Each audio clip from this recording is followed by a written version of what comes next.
আসসালামু আলাইকুম। আমি নিউ ইয়র্ক প্লাস চ্যানেল থেকে চলে আসলাম আপনাদের জন্য নতুন একটা ভিডিও নিয়ে। এটা হলো এই গত সামারের। তো এই সামারে প্রথম আমি বাসা মুভ করে আসলাম। আর এই ভেজিটেবল এগুলি করলাম, গার্ডেনিং করলাম। আমার লাইফে ফার্স্ট আমার নিজের হাতে করা। আর নতুন বাসায় এসে এগুলি একটু লাগানোর চেষ্টা করলাম। তো আমার চ্যানেলে আপনারা যদি নিউ ইয়র্ক বিলাস চ্যানেল থেকে দেখেন, ইউটিউব বা ফেসবুক দুইটাতেই আমার একই নামের দুইটা চ্যানেল। তো যেখান থেকেই দেখবেন, ভালো লাগলে একটা লাইক দিয়ে দিন, কমেন্ট করে দিন কিছু জানতে চাইলে। তো আমি কিন্তু কেনা সার কোনো একটা ইউজ করি নাই। আমি শুধু এই কসকোর যেটা এই মিরাকেল গ্রো সেটাই শুধু ইউজ করেছিলাম। আর কোনো সার আমি দেই নাই। সব আমি অর্গানিক, আমার ঘরের সার যেগুলি, যেমন পোকার জন্য আমি এই রসুন, তারপর পেঁয়াজ, শুকনো মরিচের গুঁড়া, এগুলি সব ব্লেন্ড করে, তারপরে একটু সোপ, এগুলি দিয়ে আমার এই গার্ডেনে আমি স্প্রে করছি। তারপরে এপসন সল্ট, চা পাতা এগুলি দিছি, বা পানির ভিতরে বেকিং সোডা দিয়ে তারপরে দিছি, এরকম আর কি। যেগুলি ঘরে থাকে ওইগুলি দিয়েই আমি করছি, যার কারণে গাছে কোনো পোকাও হয় নাই, পাতা কুকড়া যায় নাই, কোনো কিছুই হয় নাই। তো এই যে কিছু ডাঁটা শাক, লাল শাক হয়েছে, এগুলিকে আমি তুলে নিলাম। লাল শাক হয়ই নাই, এই যে অল্প কয়েকটা লাল শাক হয়েছে, এগুলিকে আমি তুলে দিতেছি। তো এটা হলো শুরুর দিকে। এই ভিডিওটা আমি করতেছি প্রায় 6 মাস পরে, ভয়েস দিচ্ছি। আর এডিট করে রেখে দিছিলাম, কিন্তু আর এই যে ভয়েস দিয়ে যে একেবারে আপলোড করব তা আর করা হয় না।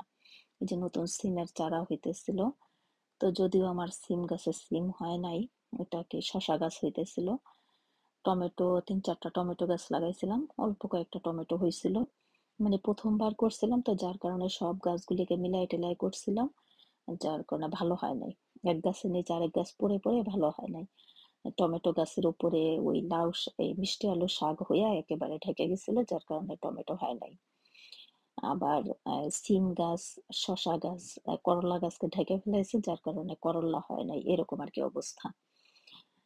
যাই হোক, ডাটা কিছু হয়েছিল, 10-12টা ডাটা হয়েছিল, মোটা মোটা সুন্দর। তো বেশি হয় নাই, 10-12টা মতো হয়েছিল। অল্প কিছু পুঁই শাক হয়েছে, যেটা আমি পুরা সামারে 2 দিন 3 দিন খাইছি। আর এই কর্নার দিয়ে লাগাইছিলাম কয়েকটা কচু, 10-12টা কচুর মুখে লাগাই দিয়েছিলাম, সেটাও 2-1 দিন খাইছিলাম, 1 দিন না 2 দিন খাইছিলাম এরকম। তো আজকে গাছ থেকে আমি 5 মিশালি শাক তুলে নিয়ে আসলাম। কয়েকটা মিষ্টি কুমড়া শাক, কয়েকটা এই মিষ্টি আলু শাক, কয়েকটা পুঁই শাক, ডাঁটা শাক, লাল শাক, এরকম সবকিছু মিলাইয়া আমি, লাউ গাছে আমার হয় নাই, লাউ পাতাও আমার হয় নাই। আমি 1 দিন মনে হয় খাইছিলাম, আর খাওয়া হয় নাই। মিষ্টি কুমড়া শাক অনেক হয়েছিল, অনেক খাওয়া হয়েছে। মিষ্টি আলু শাক, মিষ্টি কুমড়া শাক, এই দুইটাই খুব খাওয়া হয়েছে। তো পেঁয়াজেরও কিছু পাতা হয়েছিল, সেগুলোও তুলে নিয়ে আসছি। তো আজকে আমি রান্না করব ডাল দিয়ে, পুঁই শাক পাতা দিয়ে। তো ডালটাই যেখানে আমি বসাই দিছি। তো বসায় দেওয়ার পরে ডালটা যখন ফুটে গেছে, এই ডালটা যখন শাক দিয়ে ডাল রান্না করলে সেটাকে ঘুটে মিহিন করে দিতে হয় না, ডালটা এইভাবেই রাখতে হয়। মানে আমরা রাখি, এক একজন এক এক ভাবে খায়। তার উপরে ডালটা যখন ফুটে গেল, নামানোর 10-15 মিনিট আগে আমি শাকটাকে দিয়ে দিলাম। শাকটাকে দিয়ে আমি, শাকটা হইতে কিন্তু সময় লাগে, কিন্তু গাছের শাক অর্গানিক, তার মধ্যে ডালের মধ্যে দিলে আর শাকের বেশি সময় লাগে না। আর এখানে আমি বসাই দিছি 5 মিশালি শাকটাকে আমি ভাজি করব। তো এখানে পেঁয়াজ, রসুন, কাঁচামরিচ সব দিয়ে লবণ দিয়ে আমি বসাই দিছি শাকটা মজানোর জন্য। তো এই যে আমার ডালটা আর পুঁই শাকের ডালটা হয়ে গেছে, আমি কাঁচামরিচ দিয়ে দিলাম। এখন আমি বাগার দিয়ে দিব, শাকের জন্য বাগার দিব, আর ডালের জন্য বাগার দিব।